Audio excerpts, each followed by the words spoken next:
What up, everybody? It is Jazari here. Welcome to another episode of Free Talk Friday. So, I am currently flying solo again tonight. If you are not familiar with Free Talk Friday, it's a live stream that I do every Friday where people can come on and have discussions. If you'd like to join the live stream, the link is in the description. If you are on any other platform, you can just check it out in the description. If you click that, it'll bring you straight onto the show if you would like to join. But yeah, a lot of things have happened this week.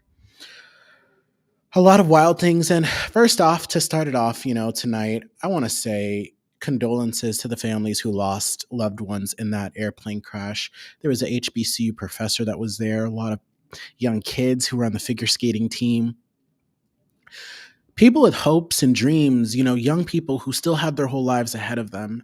And, I just pray that their families find comfort during this time, because losing someone in a tragedy like that is just like, I can't imagine. It's extremely scary. And, I hope that they can find comfort through this time. But yeah, so that's kind of the first thing I do want to talk about. To talk about kind of the response to that, I was on Facebook the other day and I saw, hey, Jeffrey, thank you so much for tuning in. I was on Facebook the other day, yesterday, I guess. When I say this is the last day of January, it is January 31st, and it literally feels like it has been a century. So much stuff has happened. A lot of wild things have happened so far, and I just want to break down some of the biggest headlines of this week. So let's talk about it. In that news conference, the President of the United States thought that it was a good idea to blame the tragedy that happened on DEI. Let's talk about it. Let's pull up the video.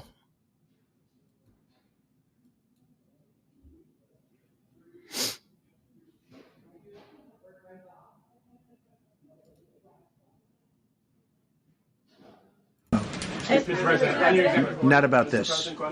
on your executive order, you've already issued an executive order you say will restore aviation safety. Right. This crash happened after that. Was the executive order successful, and what more needs to change to keep people safe? Well, we issued it 3 days ago, and we're in the process of making those changes. This is something that should have been done a long time ago. Actually, my original order should have never been changed, and I think maybe you wouldn't have had this problem. Maybe. Yeah, please, go Yes, ahead. thank you. We see like everyday life that very often those diversity hires cause sometimes issues, as you just mentioned. So what plan do you have? Are we going to see some fire? Are you going to fire some of those diversity hire in the federal government? What's plan do you have? I would say the answer is yes. If we find that people aren't mentally competent, you see the language. The language is put out by them. And if you see that, I'm not going to bore you by reading it again. So at this point, these are you guys know the talking points, everything he's going to run through. He already blamed it on DEI before there was an investigation that happened. How you can come to the investigation. conclusion pilots were the ones, But I do want to that- play this one section right here. but then told us that blamed the diversity elements, but then told us that you weren't sure that the controllers made any mistake. We then said perhaps the helicopter pilots were the ones who made the mistake. It's all under investigation. I understand that. That's why I'm trying to figure out how you can come to the conclusion right now that diversity had something to do with this crash. Because I have common sense, okay? And unfortunately, a lot of people don't. We want brilliant people doing this. This is a major chess game at the highest level. When you have 60 planes coming in during a short period of time, and they're all coming in different directions, and you're dealing with very high-level computer work and very complex computers. And one of the other things I will tell you is that the systems that were built, I was going to rebuild the entire system, and then we had an election that didn't turn out the way it should have. But Oh my gosh. Guys. So the thing that because I have common sense, do you know, like, this is like a boogeyman word. So anytime you hear DEI, do you remember what were the buzzwords before? CRT. Do you hear them talking about CRT anymore? Now everything is DEI, DEI, DEI. And this happened because of DEI. This happened because of DEI. Because CRT is not serving them anymore. I want you guys to listen carefully when I say this. Every year, there is a new buzzword. There is a new buzzword every year. There is something new that they turn out to make a hot button topic. It is always DEI. It is I'm not always DEI. It's always a hot button topic that they bring up and a reasoning for things that have happened. How do you know that DEI played a part in this? We don't even, we don't know what color the pilots who were flying the plane was or the people who were flying the helicopter. We don't know anything about the air traffic controllers. Oh, we do know it did come out that the guy who was trying to direct them was actually doing two jobs at once. There's a huge like staffing shortage right now with air traffic controllers, and apparently in that specific control tower there were 19 people when there should have been 30 air traffic controllers in that tower. And just days ago, he offered all federal employees some kind of buyout if they responded by February 3rd. So he's already talking about shrinking the government. And I listened to an interesting episode of the New York Times podcast where they delved into this. It's called The Daily. And one reporter was talking about how she was getting a lot of information from people who are air traffic controllers saying that they have been sounding the alarm for years that something like this was going to happen, and it was their worst fears.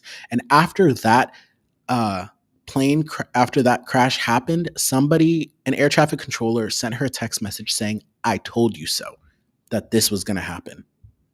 And apparently they're not supposed to talk to reporters, but they were so desperate way back when they published this original story about the holes in the aviation industry and the dangers that are imminent. Oops, sorry, the AI camera.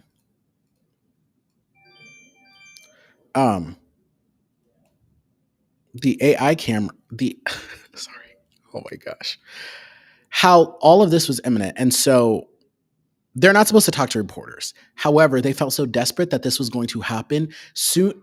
It wasn't a matter of if, but when. So they spoke to reporters about, hey, this information needs to get out there. This is just reminding me of just things with like Boeing, when they wanted to maximize profits. And so they were rushing things through production line without thinking of people's safety on the other end. The fact that he's about to jumped on here at this press conference and started talking about DEI and his grievances from the 2020 election, still bringing that up, even though he's the president once again, just shows that these people are not serious. This is very unserious. And at a time with a tragedy like this, you should not start blaming people for things that it has absolutely nothing to do with.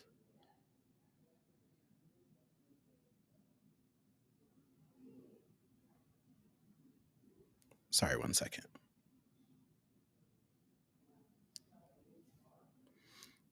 And so, I've been seeing a lot of outrage about this. When I posted this on Facebook, somebody was like, "Can you put the sound clip?" Because I didn't hear him say that. So I posted the sound clip of this person who I assume is a voter of his that I guess just did not know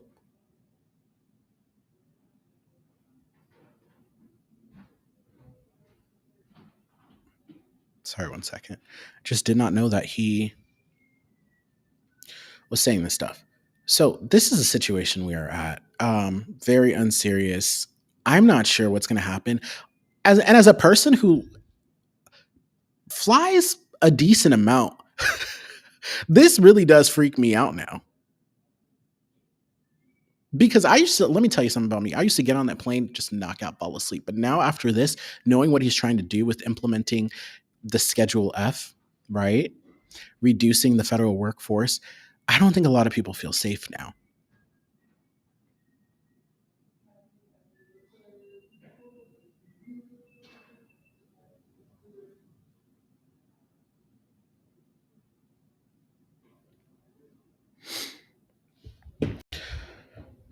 So yeah, very unserious. I'm not sure what is going to happen next, and I don't think this is something they're going to learn from. You know, JD Vance got up there. And one thing about JD Vance, I'm going to clock every time that I've seen this guy. So I have seen this guy probably 3 times since the inauguration. And I'm going to keep mentioning that. Hey, I've only seen JD Vance X amount of times because I'm going to hold him to the same exact standard that they held Vice President Harris to. They were saying she was not visible enough. She wasn't doing enough, clocking all of her slip ups and everything like that, holding her to an unrealistic standard. So I'm gonna do the exact same with JD Vance. And so he got up there also and echoed this kind of stuff. And I expect this from Trump, but JD Vance is a smart guy. Like, this guy went to an Ivy League school. The fact that he's gonna get up there and also whip up DEI and say all of this nonsense before these people's bodies are not even pulled out of the river yet is absolutely ridiculous. And so here we are. Here we are.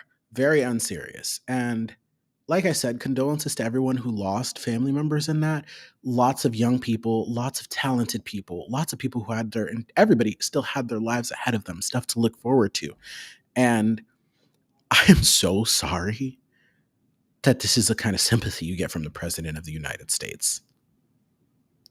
This is awful. So, what about buyer's remorse? Are there any voter regrets? You guys have probably seen there was a video that went viral on TikTok, and a lot of people were talking about it. And I have it pulled up here because I really want you to watch this because I do have a lot of like things to say about this one. And also, this is Free Talk Friday, so if you would like to hop on, I can send you a link or just click the tiny URL link in the description and it will bring you on to the show if you would like to join me. I am flying solo indefinitely. So yeah, feel free to join and chat it up with me. Talk about all the things going on.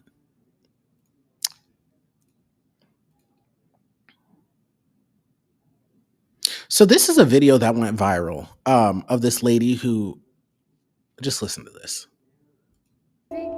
That we voted. This is so crazy that we voted for Trump. We trust him with the word that he promised us Latinos. This is crazy that starting next week, multiple cities will be hitting immigration. That is so crazy that multiple people are scared to go to work. When I work at, a lot of Latinos did not go to work, and that's crazy because we have a living too.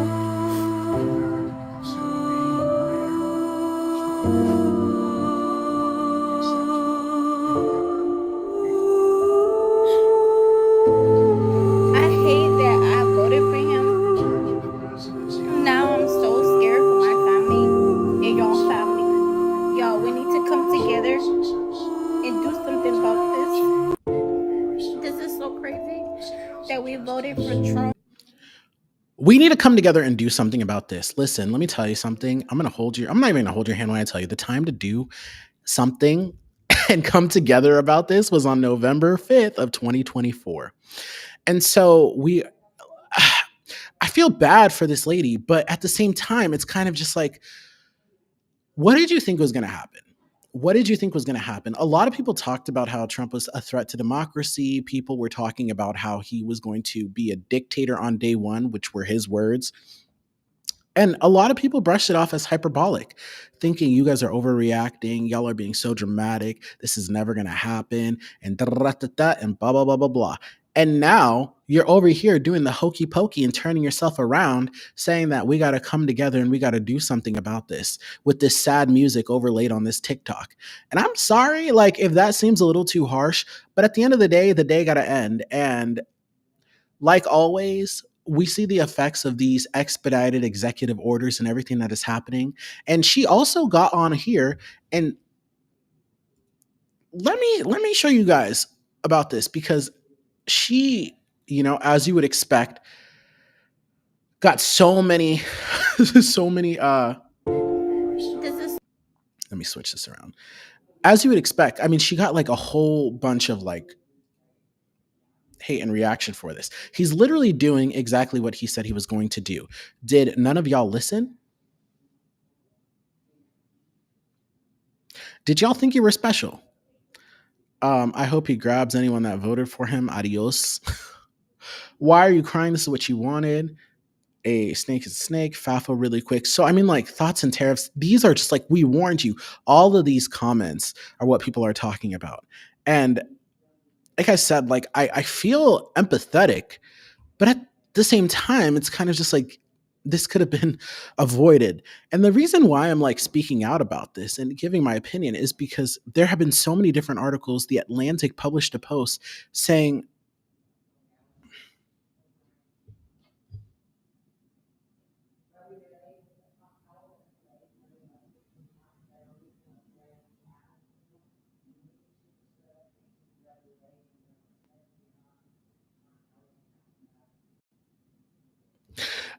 there was an article talking about how, that mustache guy dismantled democracy, destabilized Germany in 53 days, like using all legal democratic processes. So there's just like a lot of these comments. And let me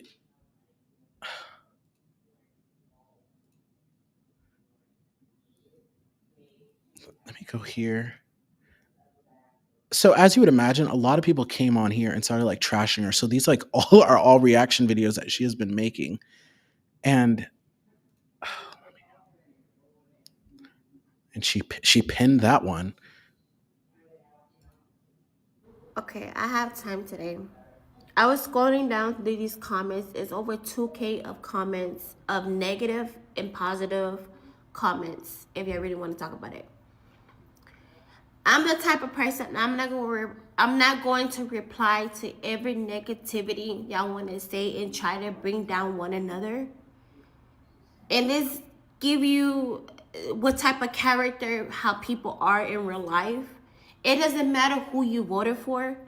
They both was full of shit of presidents. No, first off, that is the incorrect term. Not full of as president. That doesn't make sense. Girl, people were talking about his rap sheet and everything and comparing him. But you want to sit here and say that they were both the same? Honestly, I think it's trendy for people to say, oh, they're both evil. They're the lesser of two evils. Very rarely do you have two people who come along where one is actually not a bad person. No matter what, people can go through politics. I don't want to go down that route with y'all because I don't have time for the negativity like that, because my people are going through the situation, not y'all. Incorrect. Again, as always, Black people get caught in the crossfire because nobody ever wants to listen to us about things that are going on. He literally rolled back an executive order by Lyndon B. Johnson from the 60s during the Civil Rights era for the Equal Employment Opportunity Act, rolling that back. So, when it says we cannot discriminate on basis of race, sex, religion, gender, XYZ, yeah, that is going to get taken off of job applications now. So when you sit here and say my people are the ones going through the situation, no, we all are. Especially Black people. Any minority is going to be going through it as well. It's not just your people, sister. So y'all can go whatever y'all want to say. I don't care. God bless you. We're supposed to be here for one another, lift each other. What's wrong with y'all? Sick. Okay, I have time to. Again, were you not aware of all of the things he said he was going to do? When he started talking about certain groups being hateful to certain groups, that was okay. That wasn't enough. Where was the lifting people up then? Where was the being for each other then? So now we are stuck in a situation where we all have to go to work. And as a journalist, like, this is like one of those things. I've thought about this a lot, and I feel like a lot of people need to start speaking up about this. And I want to share this other TikTok with you guys about from the New York Times opinion. It is really good, but at the same time, like, a lot of people in the comments were saying it's just a little too late. I watched this and it literally made me sick.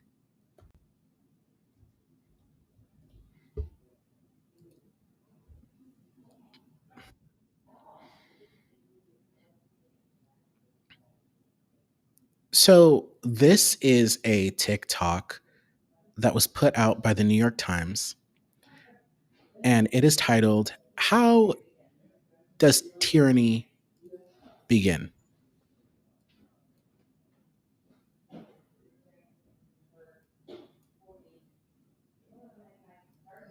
What did that happen?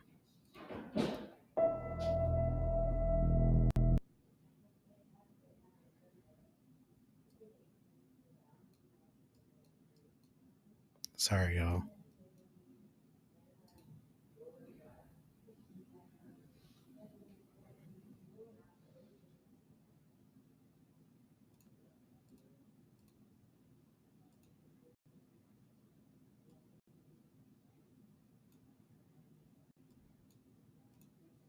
It doesn't start with them kidnapping you. It does not start with our exile. They don't stuff the ballot boxes. It starts with the government making hints. It starts with overcomplicated red tape, With the law. With retribution. fake narratives, and financial attacks. Democracy and rule of law is more fragile than Americans think. Russia was banning writers, but I was thinking, like, I'm not writing books. Then it was banning teachers. And I thought, okay, I'm not a teacher. This is the big mistake. Because of course it came to me. The first alarm that we should have noticed was in 2001 when NTV, the independent channel, was taken over. Staff arriving for work were told their offices and studios were off limits unless they signed an oath of loyalty to NTV's new managers. I remember how frustrated and angry we were, and we even went to the protest rally. But then it was cold, and we had so many other independent TV channels, so we just went home and forgot about that. My uncle, who until recently was Prime Minister of Singapore, had this pattern of using police investigations and criminal prosecutions to dispose of or exile his opponents. There have been malicious prosecutions against two leaders of different opposition parties. The Sandinista dictatorship in Nicaragua sees nonprofits as a threat, including mine. We are focused on pro-democracy work, and that was unacceptable to the dictatorship. In Hungary, the elimination of gender studies was the first step towards the restriction of academic freedom. When it would be too obvious to prosecute someone for being an enemy of the state, you have to make something else up. They came after us with the excuse that we had not submitted our financial reports. They didn't give us an opportunity to appeal. I posted a private Facebook comment to my friends only, and the Singapore government went after me with a criminal prosecution. Attorney General's Chambers has asked the High Court to fine Lee Sheng-wu at least $15,000. The steps were gradual, and every one of them was unbelievable for me. Looking back, it had been obvious that the government had been going in this direction. The little speech here and the half a sentence there. We have to revitalize our churches, our families, our universities. I always thought, no way, they cannot cross that line, until 2020, when the Hungarian government forced my university to leave the country. Vladimir. Does any of this sound familiar? I'll go to the story after this is done, because I do want you guys to see this entire thing, this clip, especially those of you guys who are not like on TikTok or have not seen it. But they are revisiting NPR and PBS's, data to see if they still want to continue funding for them, for those outlets. Putin, he always has this legal steps first. Russian President Vladimir Putin has signed 2 controversial security bills into law. And then he does what he wants. Would designate certain journalists and bloggers as foreign agents. He was testing the society. Would it be okay for them if I shut down just one channel and then maybe one radio station, one newspaper, one magazine? Our nonprofit was one of the first to be canceled by the Ortega regime. Right now, we're up to over 3,500 nonprofits. My television channel was declared a foreign agent. I was declared a foreign agent. I am blacklisted as an academic in Hungary. I could never Isn't that get a crazy? job. The regime was saying that I was a financier of terrorism. It would be best if I left the country immediately. And I fled the country as soon as I could. Russia blocked its last independent TV channel, TV Rain. Those staffers remaining in the studio gathered for a farewell at the end. We left Russia. I, Donald John Trump, do solemnly swear that I will faithfully execute the office of President of the United States. If you're used to living in a democratic society, you don't expect that a government could just go ahead and close a university. I will fire the radical left accreditors that have allowed our colleges to become dominated by Marxist maniacs and lunatics. Right now, there is no independent media outlets in Russia, no freedom of speech. ABC, they're the most dishonest, in my opinion, the most dishonest news organization. My uncle had taken his own personal lawyer and made that lawyer Attorney General. President-elect Trump's new pick for Attorney General, Pam Bondi. She was also on Trump's legal team during his first impeachment trial. I call my Attorney General. I say, listen, indict him. Well, he hasn't done anything wrong that we know of. I don't know. Indict him on income tax evasion. You'll figure it out. I wish that I would have paid more attention to those flashes of authoritarianism. We ignored it because the economy was going really, really well. I should have known. I'm a sociologist. And I blame myself. You want to think it's not happening because otherwise you might have to do something. Take your finances out of the country. Try not to have a physical office space. They will seize all of your assets. It is better to fight. Every person unlawfully jailed, unlawfully harmed is your business. It is better to refuse rather than to give in and hope that somebody else will be the check and balance for you.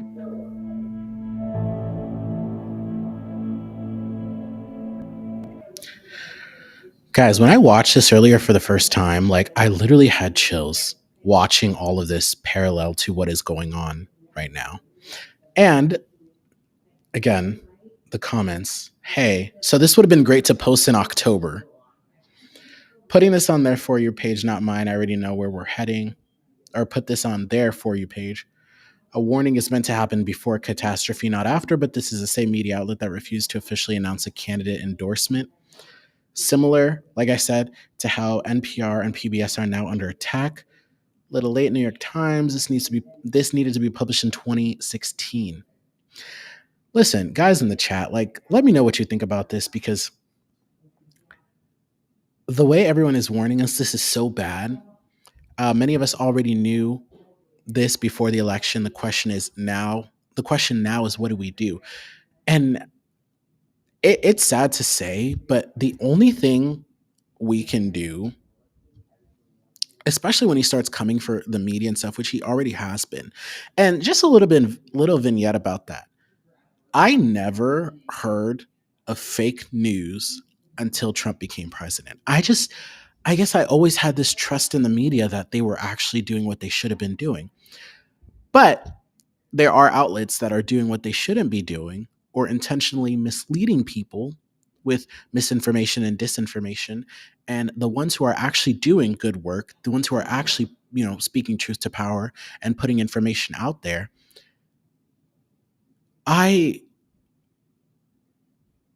they're under attack with all of this. He literally called Caitlin Collins stupid at the press conference for asking why he's jumping to conclusions when we don't even have a list of the names of people who perished in that tragic accident yesterday or the other day on Wednesday. I don't know, guys. I mean, how is everybody feeling about this? I feel like there's just a common set of like anxiety. And like I was saying, the only thing that can be done is hoping that the federal courts hold.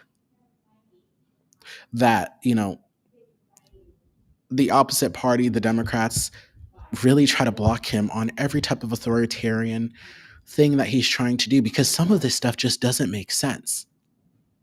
Some of it just does not make sense. And I also saw on TikTok, people were talking about like how they just hate that the influencers who were talking about this at first are now back to their regular content. They're back to doing outfits of the days and makeup tutorials and dance videos. I don't think people understand how much things are eroding and how quickly they are eroding. I was speechless when I saw this. Which also reminded me when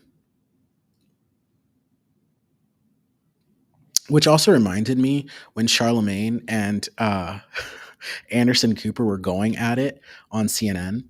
Let me see if I can find the clip. Oh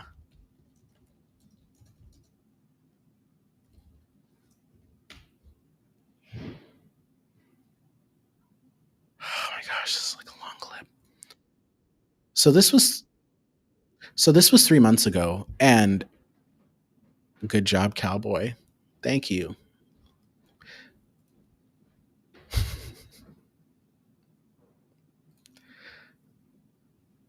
Like, this is kind of long, so let me see if I can be able to skip ahead too.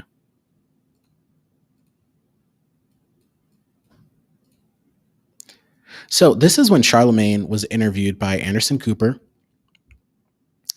and they got in a little bit of tussle.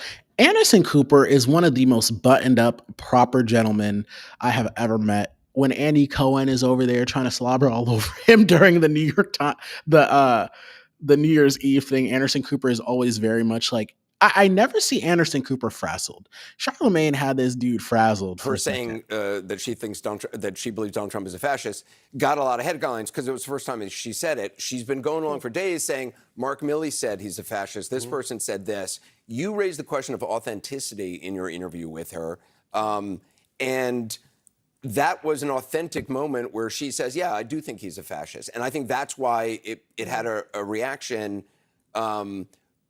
You know, Donald Trump, he, you know, for whatever you think about him, if you like him, if you hate him, he is certainly who he is. He's shown us who he is every single day. Yeah, which is a fascist. And it's crazy because you still don't have news networks having that conversation. Yeah. Like when somebody says, when somebody questions Kamala Harris's blackness or is she a DEI hire, y'all will have roundtable discussions about that, asking that question. How come you're not having roundtable discussions asking, is Donald Trump a fascist? Actually, not even asking it, stating it. I mean, when you look at the things that he's talking about doing, jailing journalists, jailing his political opponents, turning the military on American citizens. The guy said he wanted to terminate the Constitution to overthrow the results of an election. How come that is not the topic of discussion on networks like CNN every day? But do you think that... Every time I see this clip, I'm just like, whoa, dude. Like, yeah, that is definitely a great thing. I mean, once he starts talking about jailing journalists, I remember seeing something saying that suggesting to strip Medi, not Trump, but like this like was brought up in like a discussion or something where somebody was suggesting arresting and deporting Mehdi Hasan, because Mehdi Hasan is fierce. Too fierce to the point where it cost him his job at MSNBC. Let's continue watching this. If you guys have not seen this. I mean, you were raising this with Kamala Harris about her own authenticity, about her own willingness to just, you know, say things that aren't crafted. Do you think she needs to do more of that? You know, Trump's going to go. Trump's going to go. Apparently, yes. Apparently, Trump's going on is going to tape a thing with Joe Rogan. Do you think she should do that? I think that she should keep calling Donald Trump a fascist. And I think that Americans need to keep looking at the rhetoric of Donald Trump, because I don't know why we're even thinking about electing somebody who's talking about putting people in camps. I don't know why why we want to elect somebody who's talking about mass deportation. I don't know why we're having this conversation about somebody who wants to terminate the Constitution to overthrow the results of an election. Aren't we supposed to be a patriotic country? Whenever somebody like Colin Kaepernick takes a knee in this country, everybody talks about, oh, that's so unpatriotic. But a guy can say he wants to terminate the Constitution to overthrow the results results of an election and nobody cares? And Like start an even insurrection. me bringing it up now, you brought it back to Kamala and Joe Rogan. Anderson, Yeah. who gives a damn? I mean, I think you give damn who's elected president, and Yeah, I'm especially asking if that you. president is a fascist. That's talking about putting people in camps. That's talking about, once again, terminating the Constitution to overthrow the results of an election. That's talking about, jailing his political opponents. Like, that rhetoric doesn't scare people? Well, we talk about this every single. This is what I don't think I've been y'all talking talk about this it every night. I don't think y'all have Yeah, when I enough say conversations about it. I feel like I heard more on this network about is Kamala Harris black than I do about, Donald Trump being a fascist. Well, am I wrong, Angela? Honestly, that's bullshit. I'm sorry. Oh, I like that. That's Go ahead, Anderson. I'm not. Look, I'm a huge fan of yours. Okay. But to say that we're sitting around talking. He said, I'm a huge fan of yours. He's like, okay. Whoa. Listen, this aged beautifully. And I'll show you guys after this. Discussing is Kamala Harris black? I've seen that. I've seen those that's roundtable definitely discussions on. a lot. Now That's that's true. bullshit, Anderson. For you to say that y'all don't have those conversations. I've never asked somebody is. I'm not saying Kamala you. Harris I said black? the network. He said the network. He I did don't say think the anyone network. I don't think any anchor on this network has been going around saying, "Is she black?" Y'all have never It's had definitely. It's I mean, definitely we have been. had. Look, I'm sure we have had, nutty people or people who have strongly held beliefs who I may disagree with, who somewhere on some panel have said something, but Yeah. I will just But speak even- up for what I do on the show. I do believe it's important to get people different viewpoints as long as they're willing to have a legitimate conversation. What I But don't like is- are surrogates who come out and just spout talking points that they don't even believe, and those are people I tried to eliminate from having ever on the air again. I think no network has. Okay, so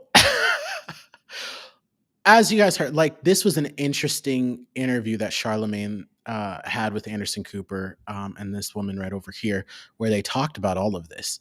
And Charlemagne even said, you guys keep bringing it back to, is Kamala Harris this or is Kamala Harris that? He was talking about Donald Trump, and Anderson brought it back to that.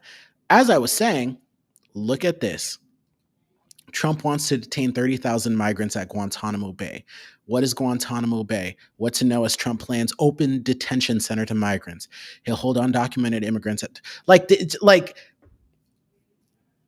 this sounds like exactly what Charlemagne was saying. Why aren't these conversations being had? And so when the New York Times publishes that opinion piece saying, interviewing people from different parts of the country, of the world, whose governments have slipped backwards like that. Why wasn't that done before?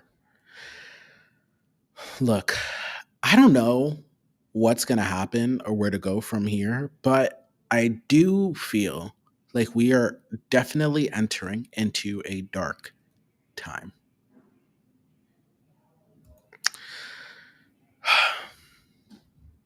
What else happened this week?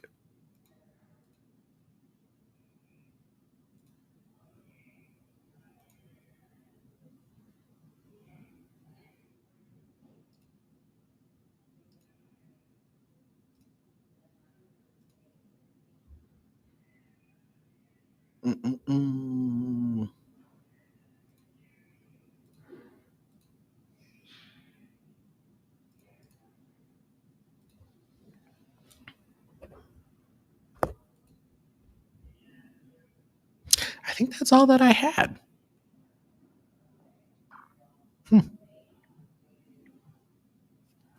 So yeah, comment your thoughts below what you guys are thinking about all of this and how things are definitely shaking out, because it is definitely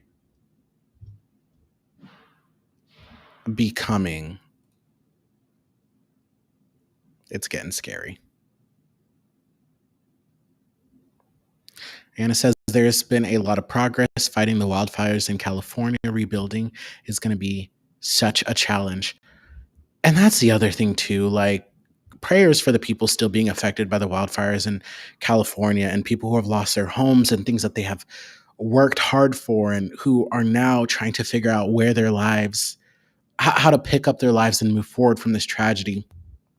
I really, really hope that those people get the help that they need and are able to rebuild their lives, because that's also just tragic. Imagine just everything you have just gone in a fire.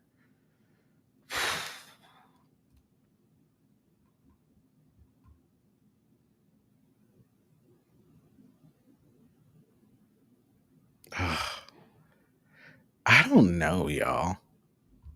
Like, I don't know.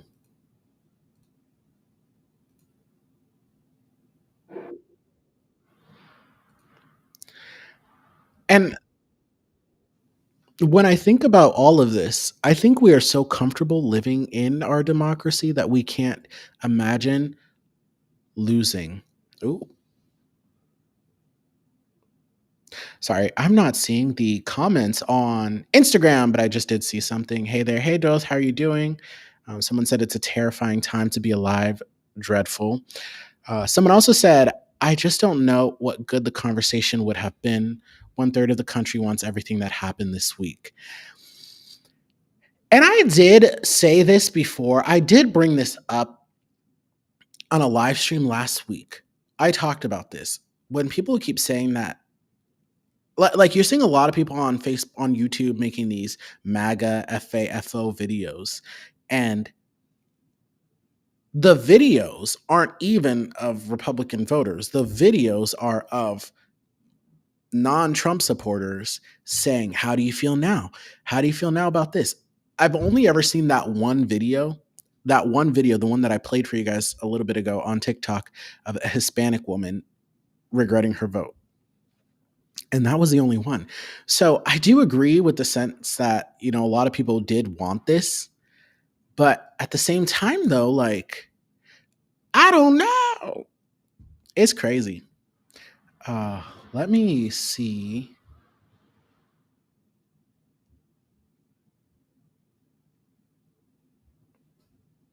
It's just wild. Very unserious. Oh, yeah. Another thing. Birthright citizenship. So the press secretary was saying that according to this administration's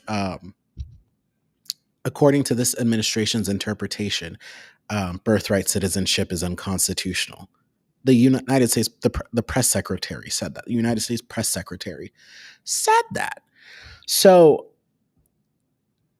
at what point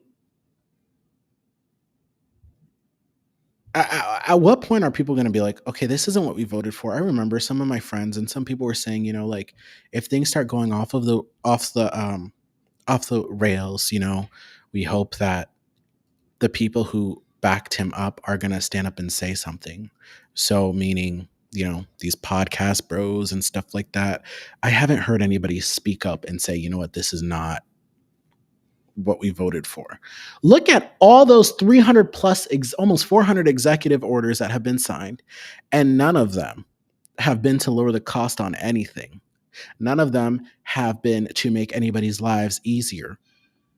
And it is so sad that there are so many people afraid to go to work. Like that one lady was saying, oh, this is so crazy. We can't believe this. Wait, well, what? ICE is raiding places. I thought they were just going to take the criminals. Wait, well, what? They're already, people are, wait, what's going on? A camp at Guantanamo Bay? Like what's happening? You're happening. You are what's going on. We got here because people did not take the warning signs seriously that we are at a slippery slope. And like I said, I think we are so comfortable in our democracy that we think things like that have happened throughout history isn't going to happen. And I heard somebody, I heard this quote, and it said, history doesn't always repeat itself, but it rhymes. It might not repeat it exactly how it's happening, but it rhymes. So yeah, that is where we are. And, I hope that everybody has a good support system. And really the only thing that we can do right now is just hope that the federal courts stand and that, the Democrats actually do something to rein him in. Everything that the Republicans did for Obama, blocking his Supreme Court picks, suing him at every chance, blocking him at every turn. This is why it's really important for people to know how the federal government works. Okay. Every 2 years, the House of Representatives is voted on. The House of Representatives is 435 members. Every 2 years, all of their seats are up. Those are the people. And then every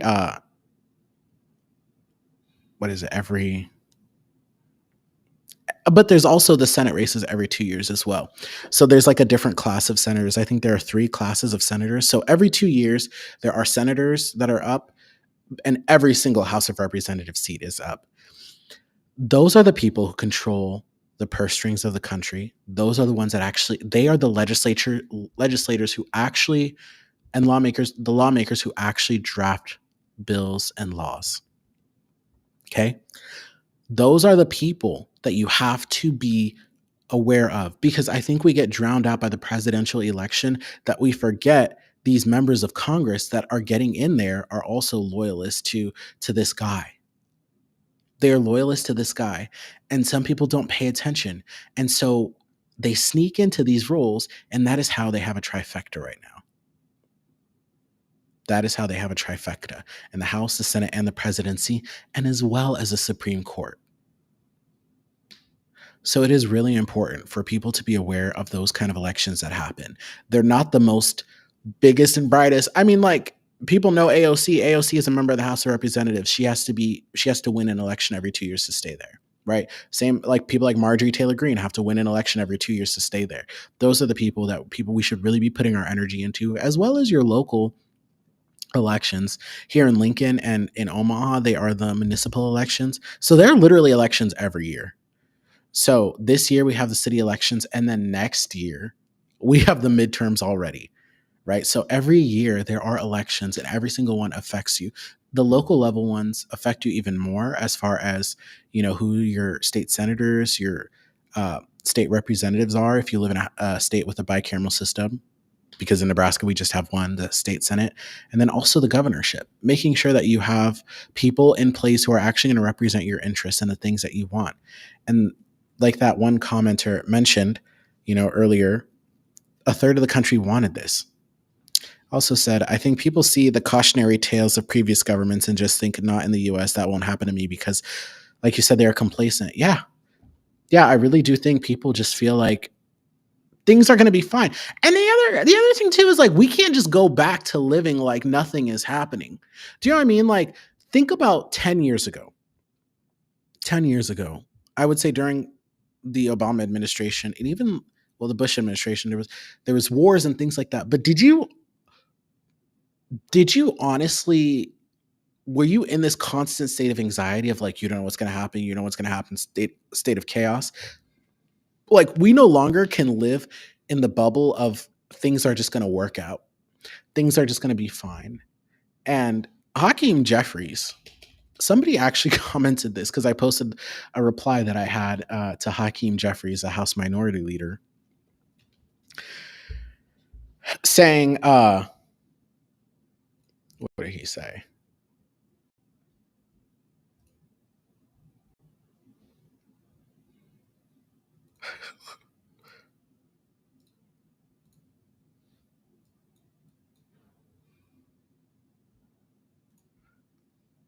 See what he said?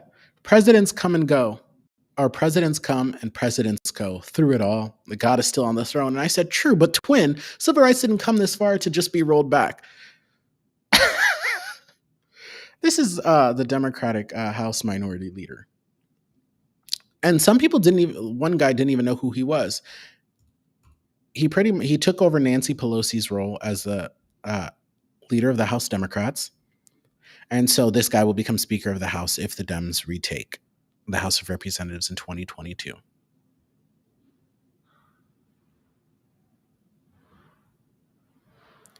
this is great and everything. Posting on Twitter isn't going to reach the people that, like, that's the other thing too. Like, yeah, I mean, it reaches people, but Elon Musk controls this platform so he can suppress anything. You got to go on more shows, Hakeem.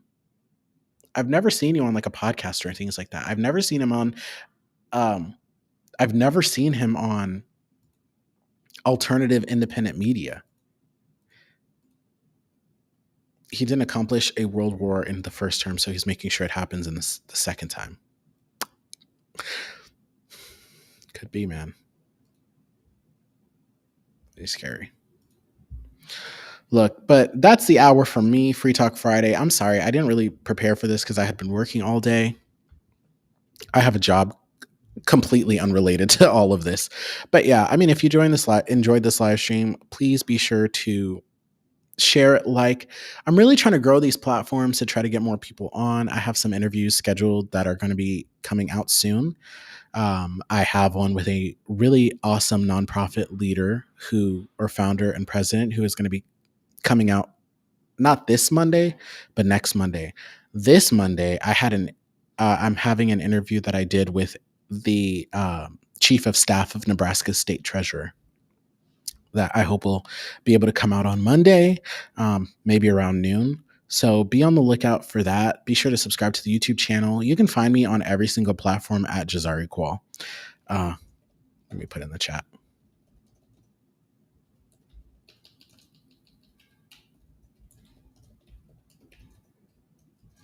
At Jazari Qual or at the Jazari Qual Show. There you are. Thank you guys so much for tuning into this live stream. This was Free Talk Friday. Do this every Friday, and it's actually supposed to be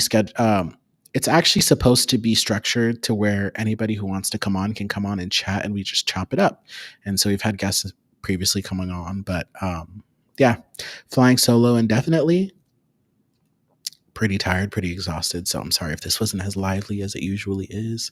But thank you guys so much for tuning in. And I will see you in the next one. Peace.